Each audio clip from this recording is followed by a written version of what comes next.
Hello, Facebook and Instagram, and welcome to our next episode of Virtual Coffee with a Cop. Very special day, St. Paddy's Day. You'll notice me and Brian, we got our rocking our green today. Brian and I rocking the green today. Happy St. Paddy's Day. We wanted to get this out there. We're going to be talking about DUIs today. We got a very busy show today. So any St. Paddy's Day stuff you want to talk about before we get started? No, just some people think St. Patrick's Day is when St. Patrick chased all the snakes out of Ireland. Actually not true. It's different than that. I encourage everyone to look it up and research the real history of St. Patrick's Day. I do. I have a St. Paddy's Day PSA though. Don't run with your bagpipes. You can poke your eye out. Or get killed. No, not funny. All right, anyways. Two jokes in one. Just so you know, if anybody's out driving around tonight, there will be extra enforcement out tonight, especially for St. Paddy's Day. We're going to have extra patrol out there, so just be careful. You're going to hear a lot about that today. So just be careful with whatever you do tonight. Do we have any shout-outs? I'll just say hi to my mom. She's in O'Farrell. That's where my Irishness comes from. Anybody joining us from any faraway locations, please log into Facebook or Instagram. If you have any questions for us, any DUI questions, anything that you want to talk to the city spokesperson, Mike Lyster, about today, questions at ask@anaheim.net. That's it. Get them in. You can, as always, if you leave a comment on Facebook or Instagram, it takes a while, but we will get back. I try to answer all the comments that I can on there. We go spend a lot of time. We have a whole crew in the back that does all that. Yep. Over the past couple weeks, we've had some promotions at the PD. I'd just like to say congratulations to Sergeant DeVore, Sergeant Schmidt, Lieutenant Lopez, and Lieutenant Darren Lee. Job well done to them. So we're moving right along with that. Another thing I'd like to say is I get a lot of questions about street racers. A lot of complaints and questions about street racers. It's the most common complaint we've been getting. Yeah. Luckily, our city has moved very quickly on this one. We have some new AMCs, some Anaheim municipal codes that we're going to be using to enforce the street racing. And they're all basically geared towards the spectators, right? Yeah, you cannot be a spectator during a street racing event anymore. You're subject to being arrested. So the new ordinance in the city allows for us to enforce the laws against the spectators as well as the people involved in the street racing. Very important. That was a step in the right direction. So if you're going to go watch some street racers, you now are subject to some violations yourself on that one. So don't do it. Don't do it.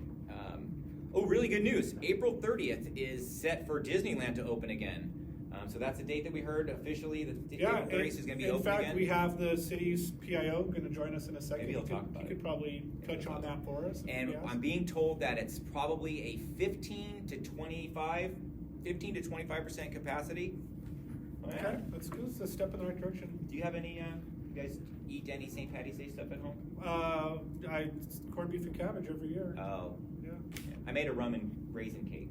Yeah. Yeah, but it's gluten-free, it's raisin-free, it's cake-free. Mm-hmm. Basically, it's just rum. Okay, well, happy St. Patrick's Day. Okay, moving right along, that one. You're 0 for 2. 0 for 2. I got another good one, though, somewhere in there. Did you hear there was a fire in the city? I did not. Yeah, a shoe factory burned down. It's terrible. Yeah, luckily there were no souls lost. All right, I think I've worn out my welcome. When is Mike coming on? When is Mike coming on? Very special guest, Mike Lyster. He's the City of Anaheim spokesperson. He's here to talk about the vaccinations that are going on at the Anaheim Convention Center. Welcome, Mike. Join us. Thanks for being on our little show here. Hey, happy St. Patrick's Day, guys. How are you? So what's going on at the ACC? How are we doing that? So vaccinations are going on at the convention center. We are nearing 300,000 vaccinations that we have given right here in the city of Anaheim. Started with a fire facility, then moved to a Disneyland parking lot, which continues today, and now the Anaheim Convention Center is really doing the heavy lift for us. We're doing about 5,000 vaccinations a day at Anaheim Convention Center. All of this is making everything possible. Cases are coming down, vaccinations. What was that number per day? 5,000. 5,000 vaccines per day. Indeed. That is amazing. It is. And so we also want to offer some insider pro tips for you. Vaccinations are expanding to an even larger group, so when it is your turn, it is quite likely you're going to come down to Anaheim Convention Center to get your shot. Now, of course, folks who live in Anaheim know where the convention center is, but our location is right off Catella Avenue. So you've got West Street, to the west, and you've got Harbor Boulevard to the east. Now, the easiest way to get there is to approach from West Street, going eastbound, stay in your right-hand lane on Catella, then you are going to turn right into the parking area. We all know the Anaheim Arena, the dome-shaped building right along Catella Avenue. That's your landmark. Right there, you're going to turn and you're going to head into the parking structure. You do not need to get there more than 30 minutes before your appointment time. Also, if you're running a little bit late parking, don't worry about that either. You must have an appointment, but if you have that appointment, we will get you in, even if you're a few minutes late. So don't worry about that. You're going to park in a parking structure. There are 5 levels. They are color-coded, pink, orange, purple, etc. I say that because remember where you parked. P3 orange, for example. That will help you get back to your car. Most folks, they're thinking about getting that vaccine. They've heard about maybe shortages or lines. You don't have to worry about that at Anaheim Convention Center, but most folks aren't thinking about where they parked. So remember where you parked, and then from there, the entire experience is about 30 to 45 minutes. You will be vaccinated in that amount of time, whether your first shot for Moderna, which is what we are offering at the convention center, and also we're temporarily on pause, but we did do Johnson & Johnson, the single dose, last week, and we expect to be doing that again in coming weeks once our supply is replenished. So that's a little bit about vaccines. We are doing, it's so great to see so many Anaheim residents come down and be vaccinated. It is fantastic. Yeah, I worked down there a few weeks ago, and it's very efficient the way they're doing it. So after a person gets a shot, is there an observation area before they leave, just in case they start feeling the effects of getting a shot, a little woozy or something like that? Is there something in place there? There is. So there's observation. So generally it's 15 minutes. If somebody's had a prior reaction to a vaccination, we ask them to wait 30 minutes. But in the nearly 300,000 that we have done at all of our sites, we have not seen a serious reaction to a vaccine, and that is great.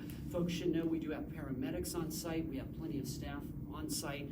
In the unlikely event there were a reaction, but thankfully we have not seen any serious reactions. Outstanding. Do we have any questions for Mike coming in on the? I was going to say something.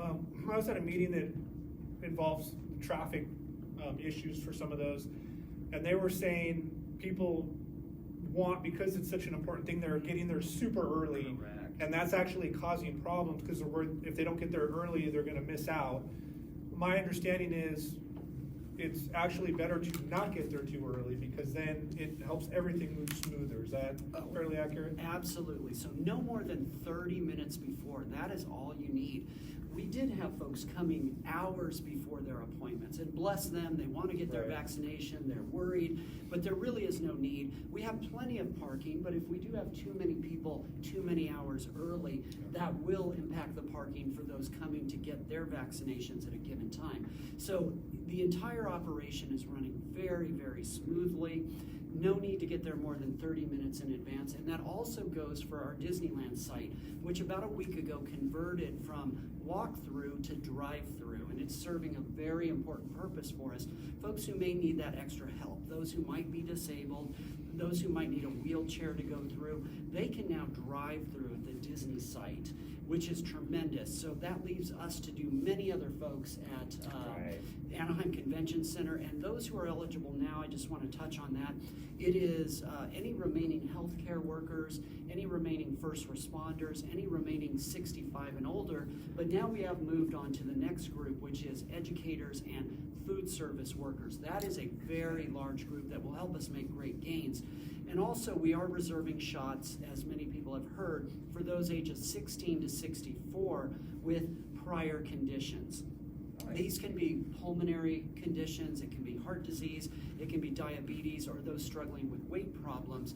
They are particularly vulnerable to COVID-19, and now they are also able to first sign up and register, wait for that appointment, but once they get that appointment, they are able to come down and get vaccinated as well. Mike, is this information available online if somebody wants to go on there to get it? Indeed. Anaheim.net/vaccines is a great central place for you to go get the link to register and then find out about who's eligible and a lot more information. Also, how to enter the sites and many other details about getting vaccinated. You know what people really want is Oh, yes. And They we want have- what? They want a video. They want a visual representation. You want a video? We'll get you a video. We've got a Don't video. let that happen. We've got a video coming. We hope to actually have it up on the But city's just Facebook. ask that the Bryans can be in it. So we've actually got one coming. It will be up hopefully today. We're doing the final edits on it. We actually went through, we took a golf cart and we drove through the parking structure. We walked through the Anaheim Arena, which is where everybody starts their vaccinations inside. We walked through the vaccination station. So we did it all. A little bit longer video, but for anybody who may be wondering what's it like when it's my turn and when I'm going there, this video will show you step by step. Hey, Mike, there's a question from Izzy Mama on Instagram saying, if you live in LA County, can you get the vaccine in Orange County? Izzy Mama, thanks for watching. That's a good question. Indeed, thank you for the great question. So only if you work in Orange County. If you live outside the county, only if you work in the county. So vaccines here in Orange County are available to somebody who lives or works in the county.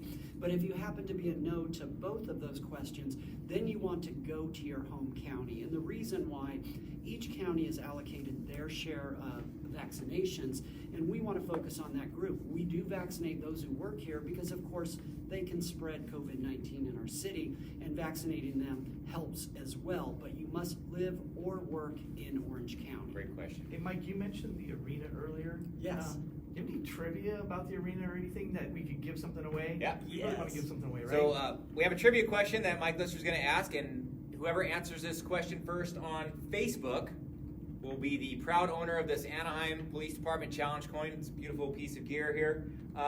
What's the trivia question? So the Anaheim Arena, everybody knows it, the big dome building right off Catella, lots of history there. We even had a basketball team there back in the day, the Anaheim Amigos. But our trivia question is for classic rock fans. So when it opened in 1967, we had an opening concert at the Anaheim Arena. What was the classic rock band that played that opening concert in 1967? Little hint, On there's Facebook. 2 correct answers we will accept on Facebook, but what was that I classic think rock my band? dad was literally at that They concert. went on to be I very really popular. do. Your dad? Yeah, I'm going to have to ask him. He was a huge fan of one of these bands. I already know the answer. Nice. And I think he was at this concert, actually. Bit of Anyways. history. Yeah, all right. History. So Someone any, should any, get it. any answers yet on Facebook on this one? Not yet, but we do have Tracy PD watching us. They wanted to say hi. Tracy Actually- PD. They actually called us because they like what you guys are doing and they want to start doing their own. So they're Tracy watching PD. us. Maybe we'll take a road trip and drive up there and be guests on your show, Tracy Well, our PD. deputy chief's from Modesto. I don't think it's too far from Tracy. Isn't Yeah. Tracy up there? Is that I think part so. of neck of the woods? You don't mind the goofiness, we'll come up visit you. All right, let's get to the fun stuff. So, Mike, we're the FSTs you're talking Yeah. about. So, we have one of our traffic sergeants who is an expert in DUIs and field sobriety tests. That's going to conduct some FSTs for us. It's obviously St. Patrick's Day. Some people are going to be out drinking. Field sobriety tests. Again, like we talked about earlier, our traffic bureau has extra officers out today specifically looking for people who are driving impaired. So just don't do it. Be safe, be careful, arrive alive. So we're going to have some FSTs. Mike, whom I am lucky enough to work with on occasion, is, for those who don't know him off camera, is literally one of the nicest, most kind-hearted human beings on the planet. I'm telling you that Anaheim right All-Star. now. So we thought, well, who could we get to volunteer to do FSTs? And I said, well, why don't we just ask Mike to do it? Here he is. He's going to do it. He's going to put on the beer goggles. And we also have a local business owner from the resort area who has another trivia question, who's going to do it. And Yeah, let's just get it started. Let's do it. So we're going to introduce Motor Sergeant from Traffic, Rick Boyer, is going to come up on stage while we make some room for him. Yeah, there's no answers yet on Facebook. There's some people have said the Who, the Righteous Brothers, Chicago. You stumped them. The Beach Usually we Boys. get answers immediately. This is the first one that's actually stumped people. Yeah, nobody's got Well, it yet. You probably have all your people who are feverishly Googling. Yes, Hoping it would light my fire. If it would light my fire if you got the answer. Oh, there you go. Nice. Was that a hint? Yes. All right, so I'm Sergeant Rick Ware. Some of you may have seen myself and Officer Shane do some of our stuff with Ask a Motor Cop and things like that. Why we came to help out with Coffee with a Cop today is to just basically go over a lot of the stuff that we do to help look for impaired drivers Basically, every day of the week, it's what officers in Anaheim are doing on a regular basis. But on holidays where there's a drinking theme, a lot of times we put out a lot more people, and we try to do a little extra enforcement and have extra stuff available. So today, what we really wanted to do was try to do kind of the educational side, right? So Mike, we're going to put you guys through a couple different things and try to show you some things. A little history, right? So FSSTs, which are basically Standardized Field Sobriety Tests, that's what it stands for. Those have been around for years and years and years. What became very important in the 70s is they became standardized. And by standardizing them, we were able to say within certain percentages what the tests that we were performing out in the field would actually come back with and conclusively show a level of alcohol impairment. And many times, we'll get the questions,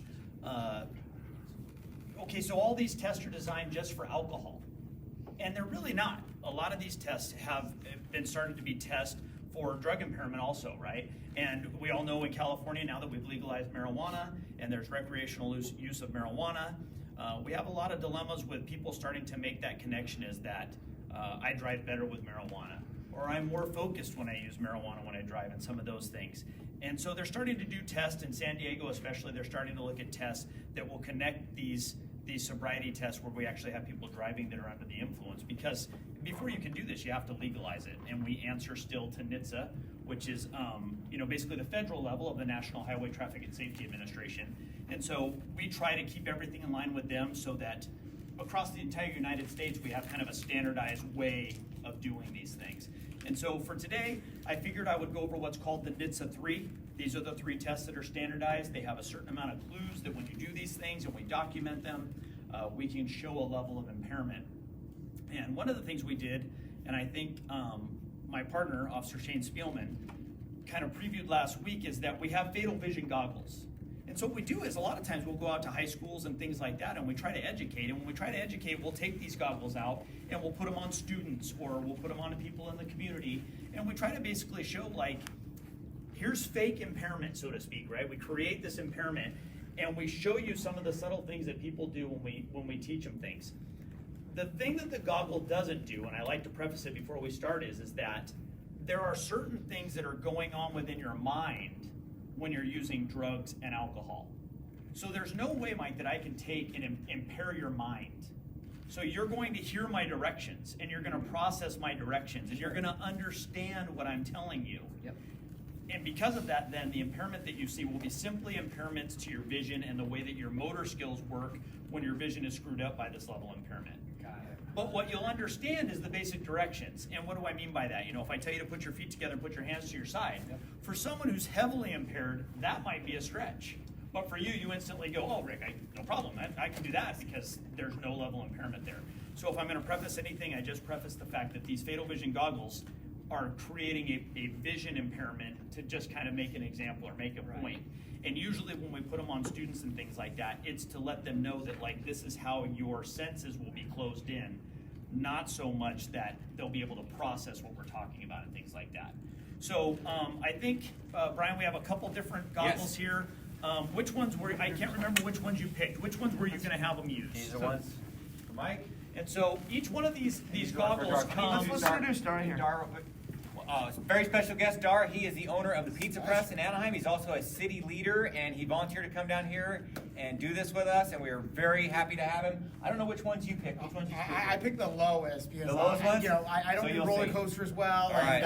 and when you guys were talking about the stumbling, Good luck. We'll be over here to catch you. Yeah, please. So let's talk about those a little bit just so that the audience kind of knows what we're talking about. Each one of these things has a press number on it, and you have what level of impairment? This is legally drunk, so I'm not quite sure what the number is, but this one would be legally drunk. Okay, and what's yours say? This one is estimated 0.06, so just below. Okay, so what you're seeing there then again is impairments on your vision. And these are alcohol-based tools. So you're gonna see the effects that alcohol would have on your system when you're using they're gonna show you that.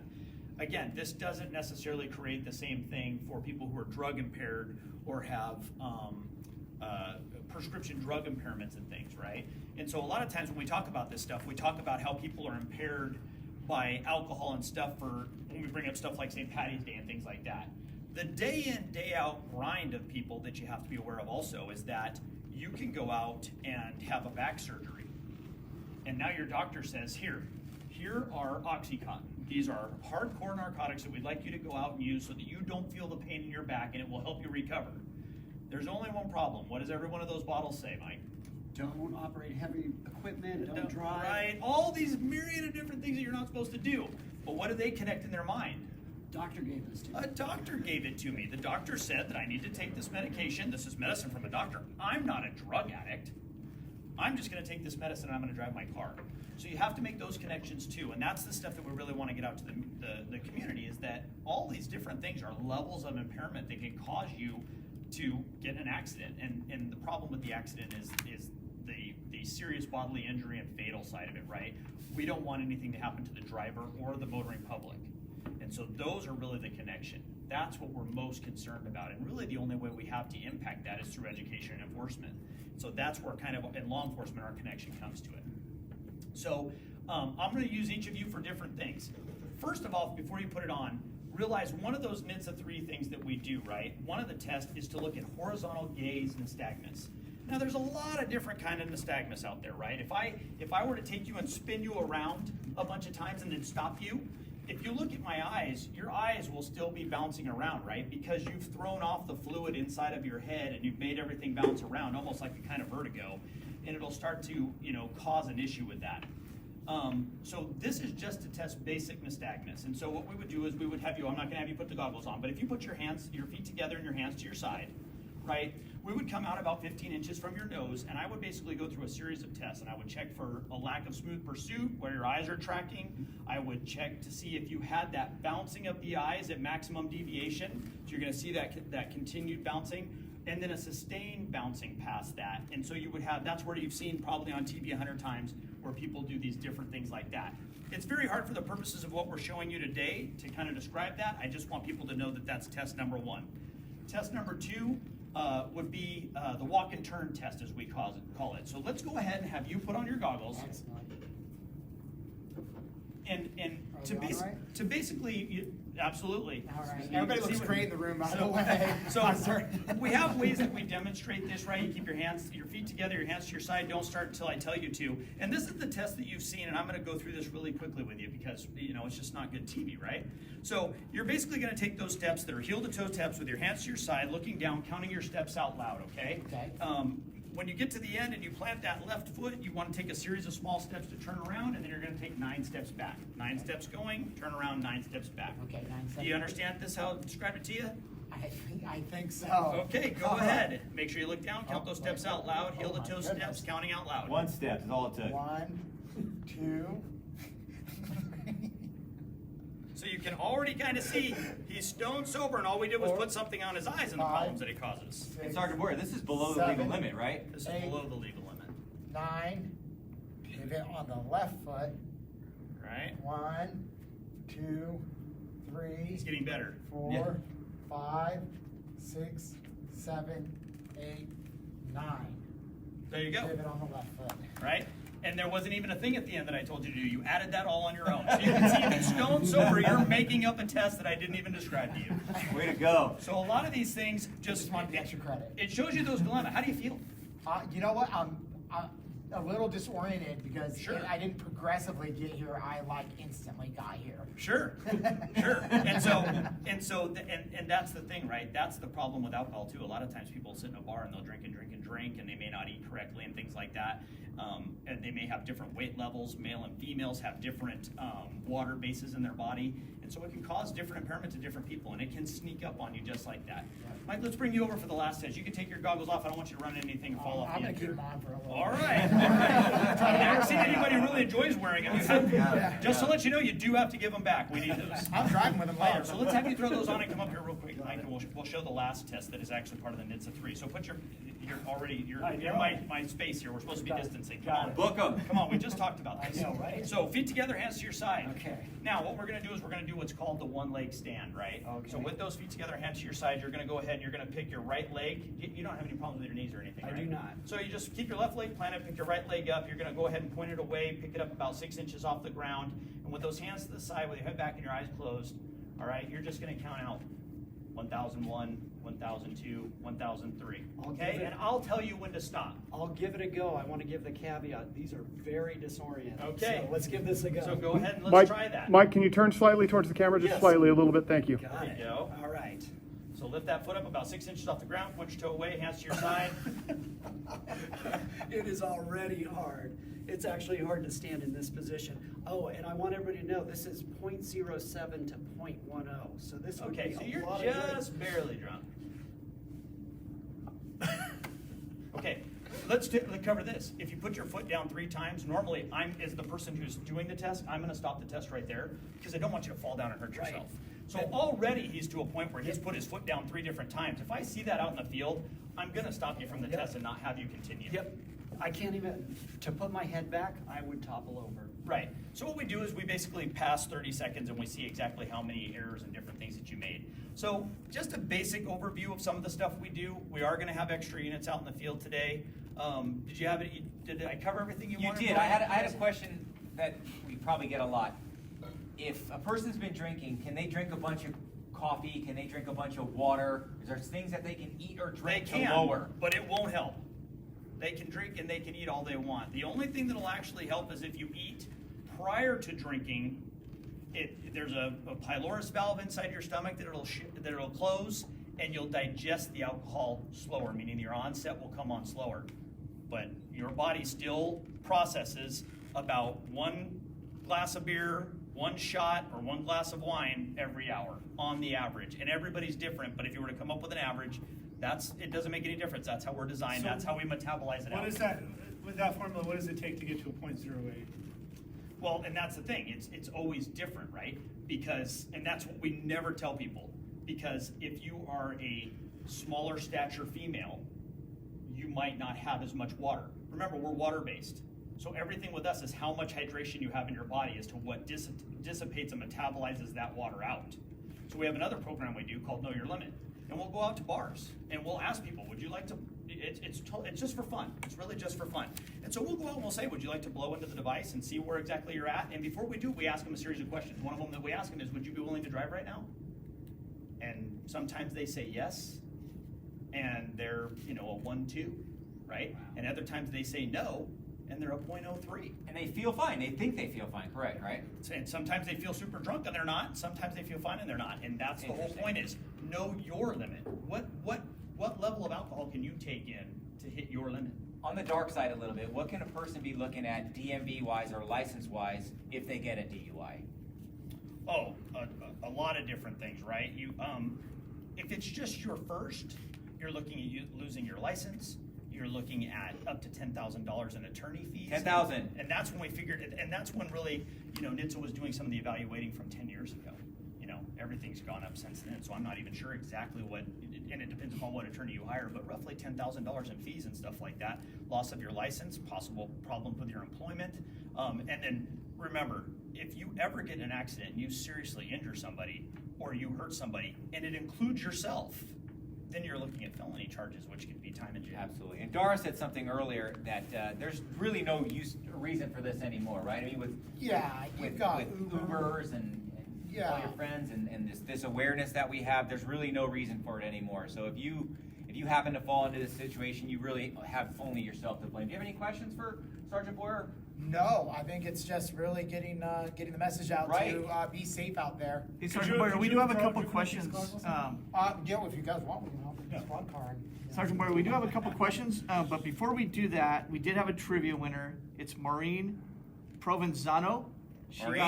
She got the answer to the doors. Yes, it was the Right. doors, and they opened for. Yes, Jefferson Airplane. So I'll the remember Doors were not Jefferson as Airplane. popular as they ultimately became after that concert, but they were just coming up, and they actually opened for Jefferson Airplane. We would have accepted What year? your answer. 1967. And But before they before became a answer- starship. Before I ask, before these questions, can we do a trivia question with Dara? Yeah, Dara real has a quick? good trivia question This as is well. going to be for Instagram. Sure. For Instagram. So Pete's Press was founded in 2012. We originally opened in the Carousel Inn, but we moved down to one of a few historic hotels that still exist in Anaheim, at the Anaheim Hotel.